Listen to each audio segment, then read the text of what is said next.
When Jesus had spoken these words, he took his disciples and walked across the Cedron brook, where there was a garden that he and his disciples entered, and there he worked wondrously.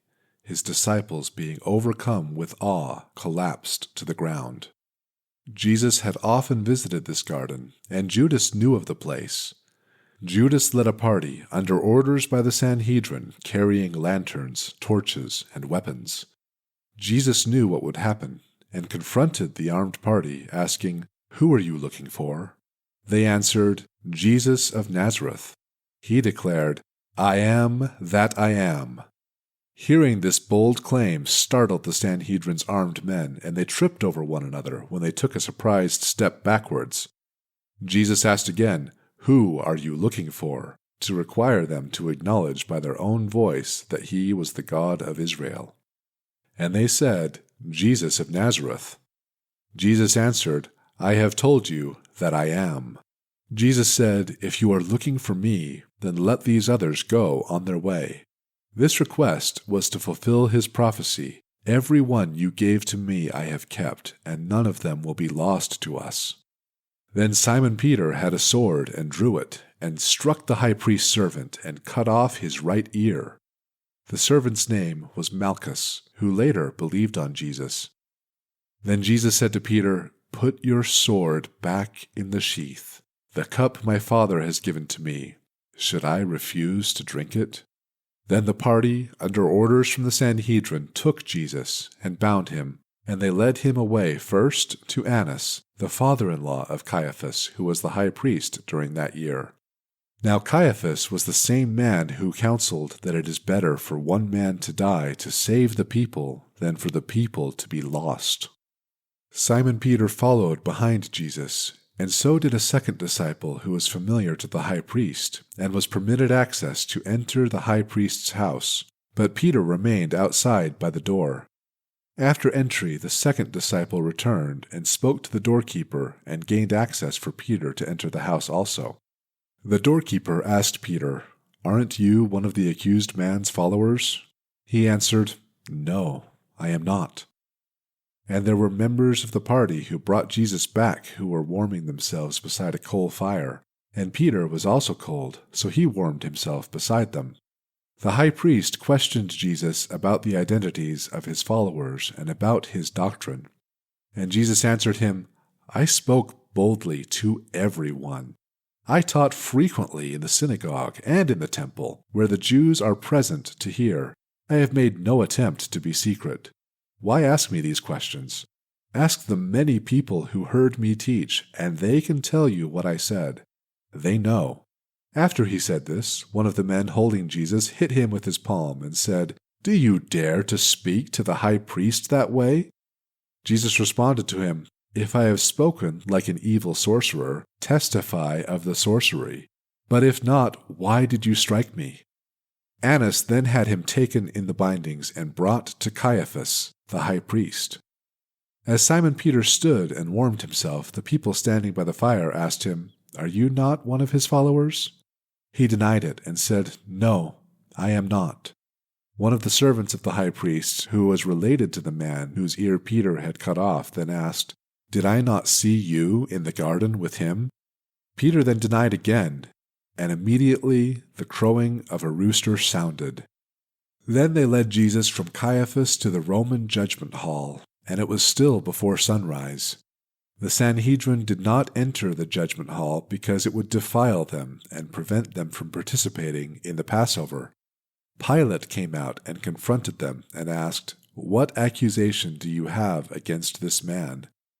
They answered and said to him, "Would we bring him to you if he were not a sorcerer?" Then Pilate said to them, "That is no Roman concern. You take him and judge him against your own law." The Jews therefore said to him, "We do not crucify a man on the Passover under our tradition," referring to the prophecy Jesus had spoken about the kind of execution he would suffer. Then Pilate stepped back into the judgment hall and addressed Jesus and said to him, "You are the king of the Jews?" Jesus answered him, "Did you say this to me on your own, or did others tell you to say it to me?" Pilate answered, "Am I a Jew? Your own people and the chief priests have turned you over to me. How do you justify yourself?" Jesus answered, "My kingdom is not of this world. If my kingdom were of this world, then my followers would fight to prevent the Jews from taking me as their captive. But my kingdom is not comprised of the Jews." Pilate responded, "So you admit you claim to be a king?" Jesus replied, "It was you that just said I was a king. The reason I was sent into this world was to be a witness of the truth. Every person who is loyal to the truth listens to my teachings." Pilate responded to him, "What is truth?" And after saying this, he went out again to the Jews and said to them, "I find no reason to punish him. You have asked me for clemency for a Jewish prisoner to respect your Passover. Shall I free your king of the Jews?" They all shouted out, "Not this man, but Barabbas." Now Barabbas was a robber. Then Pilate had his guards take Jesus and beat him. And the soldiers put on his head a crown of acanthus, and they dressed him in a purple robe and said, "Hail, King of the Jews!" And they hit him and made sport of him. Pilate thereafter went back out and said to the Jewish leaders, "Behold, I bring him back to you, that you may know that I find no reason to punish him any further." Then Jesus came out wearing the crown of acanthus and the purple robe, and Pilate said to them, "Behold the man." When the chief priests and leaders saw him, they cried out, saying, "Crucify him! Crucify him!" Pilate said to them, "You take him and you crucify him, for I have no quarrel against him." The Jews answered him, "We have a law, and our law imposes the death penalty because he blasphemed by falsely claiming to be the Son of God."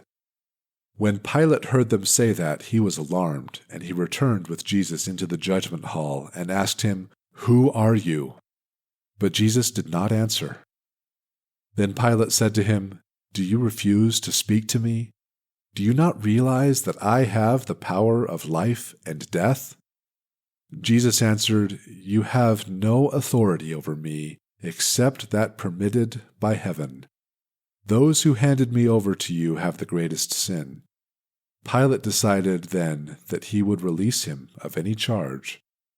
But the Jews shouted, "If you let this man go, you are not loyal to Caesar. When anyone claims to be a king, he commits treason against Caesar." When Pilate heard that accusation, he brought Jesus out and sat down in the judgment seat in the place called the Pavement, in Hebrew called Gabbatha. At the time it was approaching midday, time to begin to prepare the Passover feast. Pilate announced to the Jews, "Behold your king." But they shouted back, "Take him away and crucify him." Pilate said to them, "Shall I crucify your king?"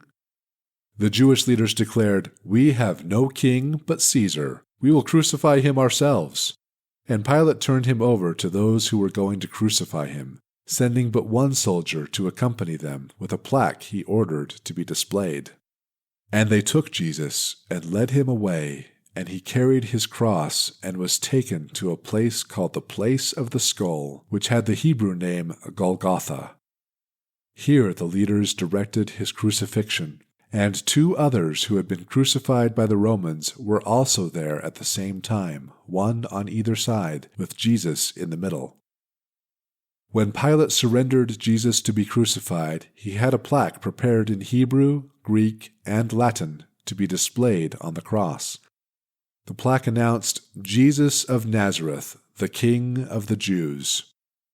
This announcement was read by many of the passing Jews, for the place where Jesus was crucified was beside the city road, and many pilgrims were walking by. Then the chief priests of the Jews complained to Pilate, "Either take it down or do not write the King of the Jews. Instead write that he claimed, 'I am the King of the Jews.'" Pilate answered, "That which I have written, I have written." Now the guards, when they had crucified Jesus, took his garments and made 4 parts, to every guard a part, and also his coat. The coat was without seam, woven from the top throughout. They agreed among themselves, "Let us not cut it up, but cast lots for it, and someone will take it whole. This fulfilled the prophecy in Scripture that foretold, They parted my raiment among them, and for my vesture they did cast lots. This prophecy foretold how the guards would divide his raiment as he was dying. Now, remaining at the cross with Jesus were his mother and his aunt, and Mary the wife of Cleophas, and Mary the elect lady. When Jesus saw his mother and the beloved disciple standing together, he said to his mother, Woman, behold your son.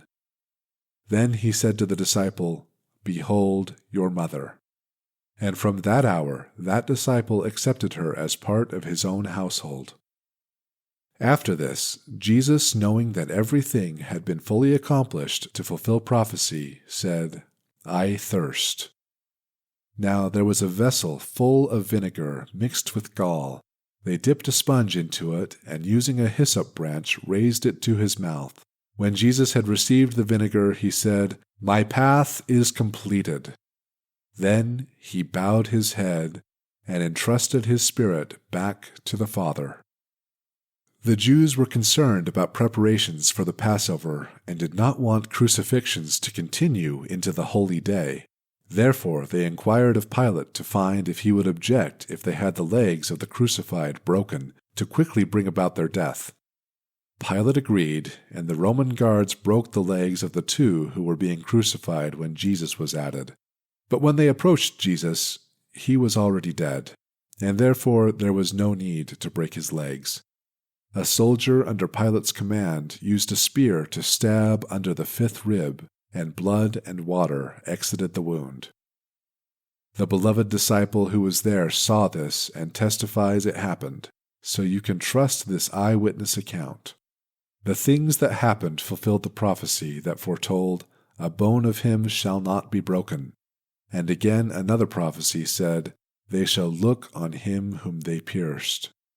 After his death, Joseph of Arimathea, a secret follower of Jesus who was afraid of the Jews, asked Pilate if he could take the body of Jesus. Pilate permitted him to take Jesus' body. He went, and Nicodemus, who had also visited Jesus in secret, accompanied him, and brought 100 pounds of myrrh mixed with aloes, used by Jews to cover bodies when buried.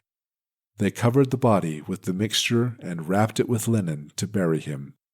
Near to the place where crucifixions were done, there was a garden. In that garden was a new sepulchre never before used. They laid the body of Jesus there because it was nearby, and the time for the holy feast was approaching.